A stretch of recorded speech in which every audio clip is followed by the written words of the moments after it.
All right, everybody, Power 105.1. We got K-Camp on the line. K.I.S.S out now. What's up, bro? How's it going? Saddening was saddening. We in the building, man. Rare Sound and Takeover is up. Bro, I want to congratulate you on this project because I feel like you've been one of the most consistent artists, like putting out stuff every year. Um, you know, Top Obviously Lottery, one of the biggest records of like the past year. top K.I.S.S out now. So I wanted to know, why did you choose? Because like I believe this is the final installment of the K.I.S.S series. So Yeah. why did you decide to drop K.I.S.S now in this crazy time? To be honest, it wasn't meant to drop in the crazy times. You know what I'm saying? It just happened like that. You know what I'm saying? You know how them pushbacks go.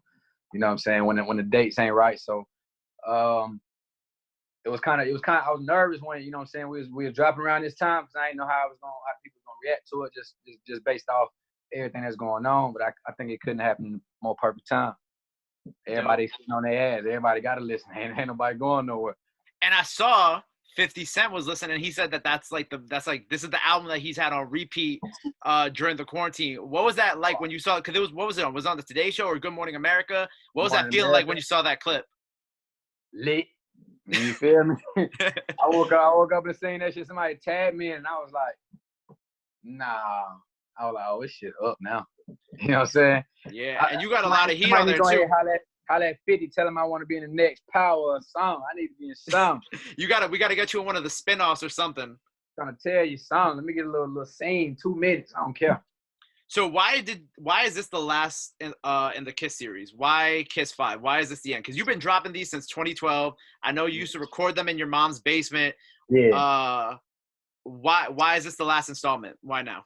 I just feel like, you know what I'm saying, I did my due diligence with it, man. You know what I'm saying? It's shit, 2012 and we in 2020, you know what I'm saying? That's strong. That's a strong 8. It might have been before 22. I gotta go double check, but I feel like I did my due diligence with it, you know what I'm saying, on the last one. I don't, you know what I'm saying? You know when you do something real good and you just want to leave that, you know what? Yeah. You know, I can do another one. I can go crazy. Trust me. I can go crazy to it. Like, don't get it twisted. You said I could drop Kisses for the rest of my life and I'll still be set. I can keep going and dropping, but I just like the way this one felt and how the fans and everybody, you know what I'm saying, took it in. So I'm just gonna leave that, package that motherfucker up and just move on to something else. It's crazy. I just thought of a new thing that I think I might run with. I just thought of, like, right before I got on the phone with you. Like a new title, new not Kiss, just like a new album concept. Yeah, I think I just thought of right before I got on this phone, no cap. So I wanted to ask you, and of course we can't talk about K.I.S.S and we can't talk about your success this past year without talking about Lottery and Tik-Tok. So, and I'm sure you've been asked about this a lot, so I'm going to keep it short and keep it simple. So when you first found out about, like, your song was blowing up, like, did you know what Tik-Tok was? Did you know about the dance? Like, how did you, like, find out that this song was becoming a larger than life record? I ain't know about Tik-Tok. You know what I'm saying? It's crazy because my one of my closest partners, True Story G, he got a son. He about like 9, 10 years old. He be dancing and all that. Right in that demographic. And he always DMing me like videos of dancing. I think he's like sending me like TikTok shit, but I ain't know, you know what I'm saying? So I'm just like, it's some kid shit, you know what I'm saying? It's a new way the kids on and shit.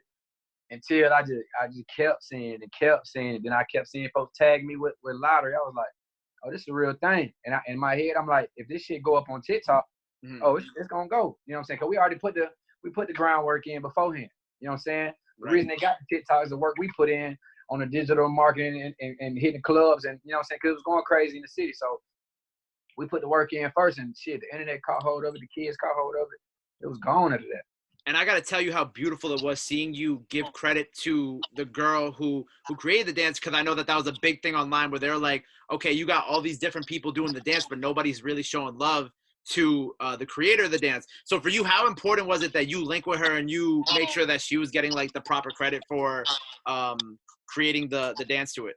It was very important, man, because I would have felt crazy if I didn't. You know what I'm saying? Because just off the simple fact that, you know what I'm saying, when the dance popped off and she ain't getting her credit, she probably felt like, damn, nobody fucking with me. You know what I'm saying? Because I wish somebody give me my credit. You know what I'm saying? I wish a big dog reached down and give me my credit. You know what I'm saying? I'm still waiting on it. You know what I'm saying? But I know how they feel. You know what I'm saying? And she a part of the culture. You know what I'm saying? Black excellence. I just had to, you know, it was Black History Month. I just had to turn that shit up, man. And it And you know, it's crazy. Right before I actually got on the phone with you, another story from before we hopped on the phone, I saw she did a TikTok with the new Scooby-Doo movie coming out. She did like a partnership with them. So it was like, bro, it was like on the front page of TikTok.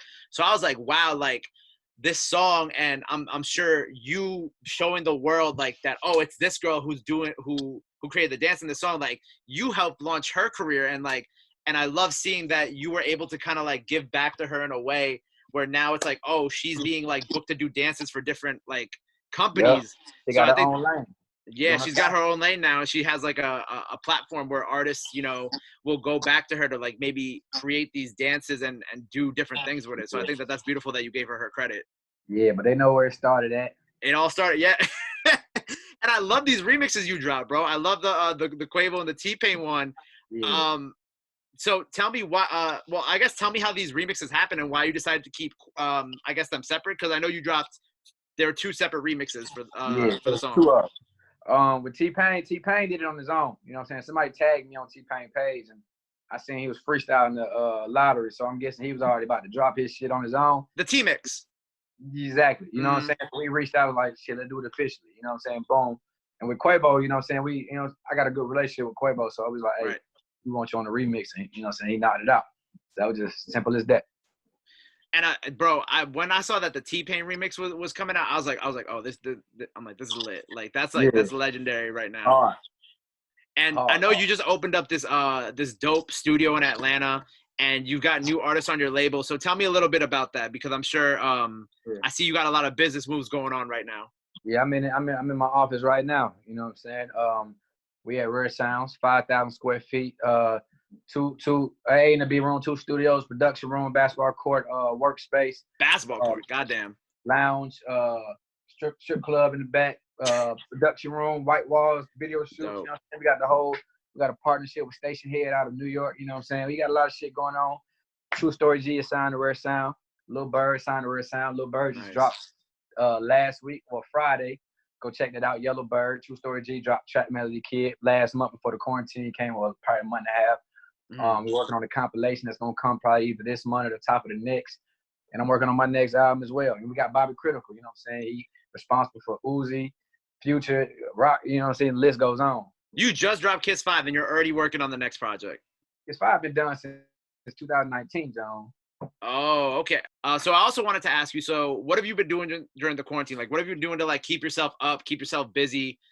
I saw you did the release party on IG Live for K.I.S.S 5, which was dope. Appreciate it. Great use of IG Live during this time. But what have you been doing to like keep yourself sane, keep yourself busy, keep yourself level-headed? Yeah, besides recording, you know what I'm saying? I got a routine, man. All I do is record, go work out. So, you know what I'm saying? Make sure I'm staying in shape during this shit. I can't. Facts. I did, you know what I'm saying? That's why I ain't got my charge. I ain't got shit. I just got back from the gym. I had to run the studio and do all these interviews. I'm slick dirty right now. You know it's all good, bro. You working, you busy. That's what you got to do.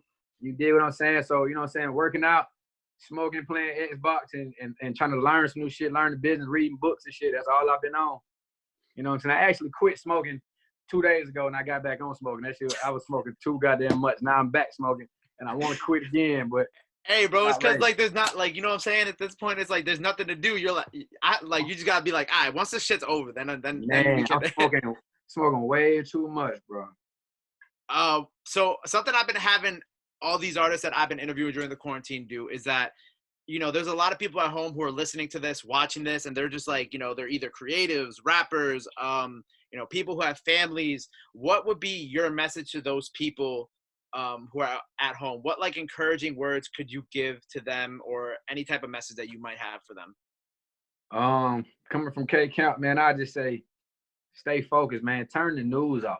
I had to turn the news off after the first 3-4 days. That shit had me just tripping. You know what I'm saying? I had to just cut that shit out of my life and focus on, you know what I'm saying, get back into my normal shit I was doing before all this happened. You know what I'm saying? Because if you let yourself get drowned in all the bad news, your whole world just start getting it get compressed, and everything you think about is negative. You know what I'm saying? Cut the negative bullshit out.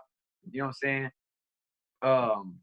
Stimulate your brain, man. Read some shit, research some shit. You know what I'm saying? Figure out some businesses that you can do when you get out this quarantine. You know what I'm saying? Get your mind right. You know what I'm saying? Just stimulate your mind. Get off that.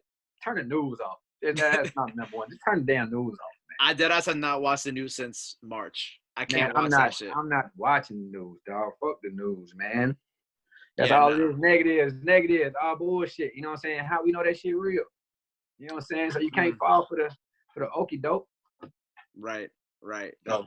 But those are great words for people. People definitely got to turn off the news. So before I let you go though, what's next for you? I know you're working on the next project. You know what I'm saying? Yeah. You're still promoting K.I.S.S now. Yeah. What's next for K Camp? I guess once this is all over.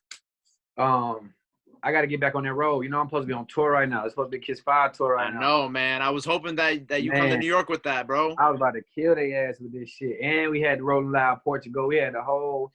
I saw that too. Rolling Loud Portugal was gonna be crazy, man. Rolling Loud overseas. Shit was about to go nuts. So you know what I'm saying. As soon as all this shit over with, man, I just pray that, you know what I'm saying, they can open the venues back up and we can tour properly and just keep this shit rolling. You know what I'm saying. The momentum on our side right now. We just want to keep this shit rolling. All the artists that signed to Red Sound, we just want to keep this shit rolling. And you know what I'm saying. By 2021, you know what I'm saying, be one of the elite, the biggest, and you know what I'm saying, competing.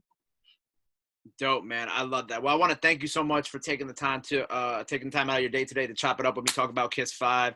Anything else you want to let the people know before we sign off here? Rare Sound, the next biggest label in the game. There it is, man. K Camp, Power 105.1.